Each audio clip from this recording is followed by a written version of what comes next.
لڑکی نے بس ایک چھینک ماری۔ حیرت کی بات یہ کہ اس کا سر بھی ساتھ ہی اڑ گیا، مگر اس کی گردن آزادانہ طریقے سے لمبی ہو سکتی تھی، حتیٰ کہ اس کی آنکھیں بھی ارد گرد تقسیم ہو سکتی تھی۔ یہ منظر دیکھ کر سنگیزائی بالکل ہکا بکا رہ گیا۔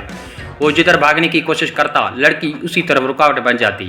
وہ کمرے سے کسی صورت باہر نہیں نکل پا رہا تھا۔ اگلے لمحے لڑکی نے سنگیزائی پر حملہ کر دیا اور اپنی لمبی گردن سے اسے جکڑ لیا۔ حالات نہایت خطرناک تھے، لیکن تبھی اچانک دروازے کے باہر کچھ اور مخلوق کی موجودگی کا احساس ہوا۔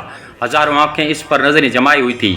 یہ منظر دیکھ کر سنگیزائی کا چھپا ہوا حوصلہ جاگ اٹھا۔ وہ ایک جھٹکے سے آزاد ہوا اور جہاں تک ہو سکا تیزی سے بھاگ نکلا۔ جیسے ہی اس نے دروازہ کھولا، ایک بوڑھا شخص اس کے سامنے کھڑا تھا۔ اگلے ہی لمحے وہ بوڑھا صرف ہلکا سا پھونک مارتا ہے، جیسے 10 نمبر طوفان آیا ہو۔ پھر وہ زور سے پھونک مارتا ہے اور سنگیزائی کو سیدھا پہاڑ سے نیچے اڑا دیتا ہے۔ یوں سنگیزائی بالآخر بچ نکلتا ہے اور فوراً اس خوفناک جگہ سے بھاگ جاتا ہے۔